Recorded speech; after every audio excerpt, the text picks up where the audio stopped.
The final scene had ended, but the world refused to exhale. The crew clapped, the lights dimmed, and the echoes of cut lingered like the last note of a song that didn't want to fade.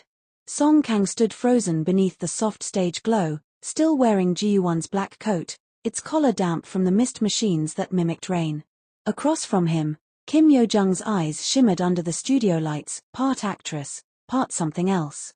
The story of my demon had reached its final breath, but theirs hadn't. The camera stopped recording, yet time didn't move forward.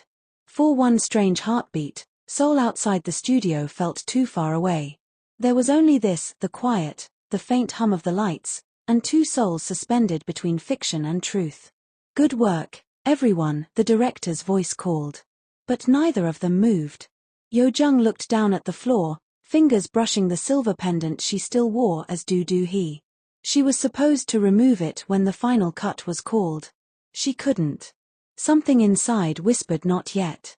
Kang stepped closer, careful, as though one wrong move might wake them from the spell. "You should keep it," he said softly. "It suits you more than the script." She smiled, small and trembling. "Then what about you?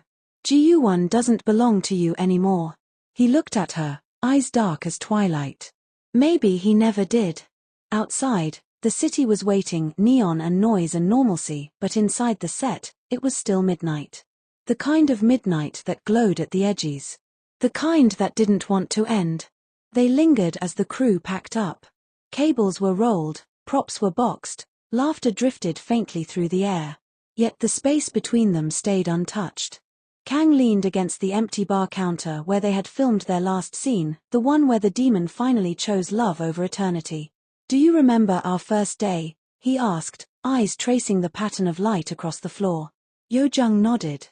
"You barely looked at me." "I was afraid to," he admitted. She tilted her head. "Afraid of what?" "That I'd start seeing you instead of the character." The words hung there, delicate, dangerous. She didn't answer.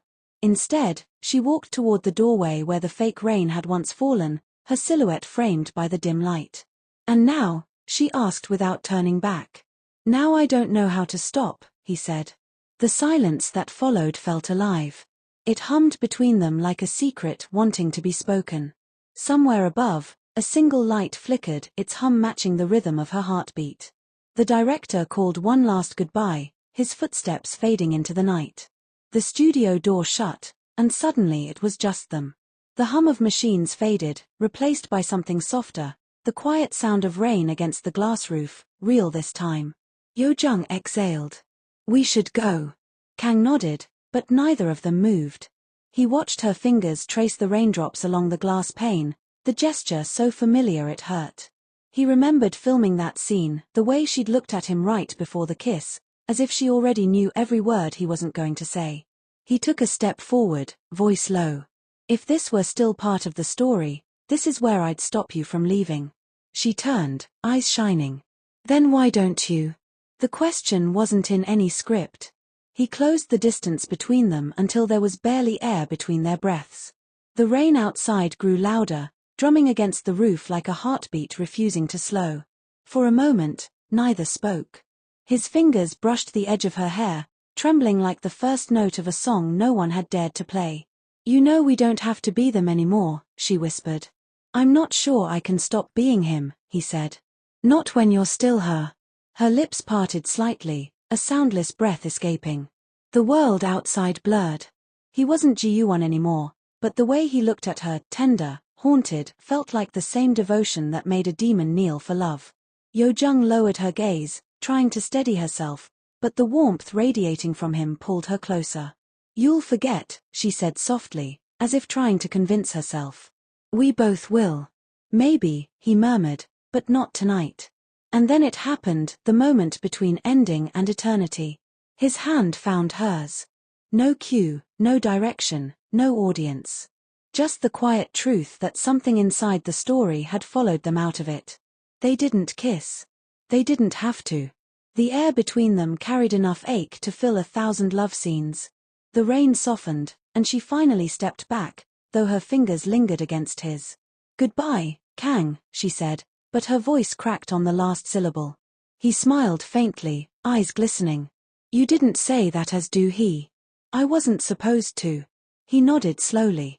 Then don't. And she didn't. When she turned to leave, he watched her silhouette fade into the shadows of the set, every step echoing like a heartbeat. But before the sound disappeared completely, she stopped. Without turning, she said quietly, "If the world asks me what my favorite scene was." He held his breath.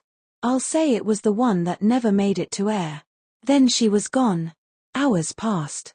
The set grew cold and empty. Kang walked through it one last time, his footsteps tracing memories, each corner holding a ghost of laughter, a whisper of her perfume, a flicker of something that would never fit on screen. He stood in front of the fake rain window and touched the glass where her hand had been. It was still faintly warm. Outside, Seoul pulsed with life, horns, lights, noise, but here, time was frozen. He could almost hear her voice lingering in the shadows. "Then don't." He smiled to himself, quietly breaking. When dawn crept in through the skylight, the studio looked different, less like a set, more like a memory. Kang picked up the pendant she'd left behind on the bar counter, the one she'd promised she'd never take off. Maybe she'd forgotten it. Maybe she hadn't. He closed his fingers around it. "Not goodbye," he whispered. "Just pause." Weeks later, they met again, accidentally, or maybe not.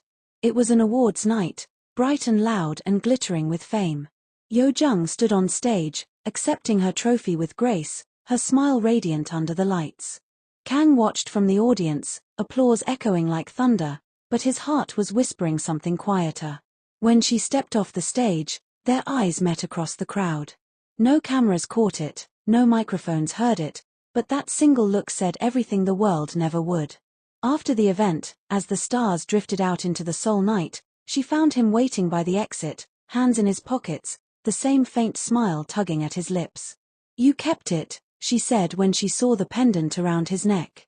He shrugged lightly. "You left it. Maybe I wanted you to find it." He laughed softly, stepping closer until the city noise faded behind them. "Do you ever think," he asked, "that some stories aren't meant to end, even when the credits roll?" She tilted her head, the moonlight catching her eyes. "You're still talking like Ji-Won." "Maybe Ji-Won wasn't a demon," he said quietly. "Maybe he was just me learning how to love you." The night breathed around them, heavy with things unsaid. She smiled faintly. "And what happens now?" He hesitated, looking up at the glowing signs flickering above the city. "Now," he murmured. "Now we stop pretending it was just a story." For a moment, the world went silent. The wind carried the faint echo of rain again, though the sky was clear. Yo-jung looked at him, really looked, and something in her chest broke open. She took a step forward. "Then don't make me say goodbye this time." And he didn't. Under the glow of Seoul's streetlights, where fiction and reality finally blurred into one endless heartbeat, Song Kang and Kim Yo-jung found themselves exactly where My Demon had left them, not at an ending, but at a beginning disguised as one. The city watched quietly as they disappeared into the night, their laughter faint and real and unfinished. Maybe someday, the world would call it coincidence. Maybe it would just call it destiny. But that night, for two people who had lived a love too powerful for a screen, there was no cut, no end, no goodbye. Only the soft promise of forever. Spoken in silence. Under a sky that refused to forget their story.